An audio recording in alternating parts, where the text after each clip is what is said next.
Hi everyone, in front of me I've got INFINIX Note 30 and let me share with you how to reset camera settings on this device.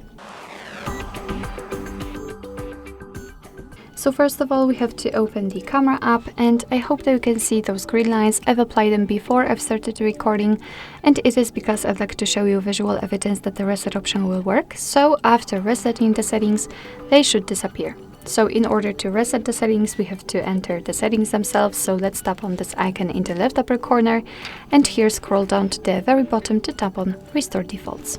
Let's tap on Restore. And as you can see, we just successfully and automatically got back to the camera, and we cannot see the green lines, of course, which simply means that we just successfully reset camera settings. Alright, so that will be all. Thank you so much for watching. I hope that this video was helpful, and if it was, please hit the subscribe button and leave the thumbs up.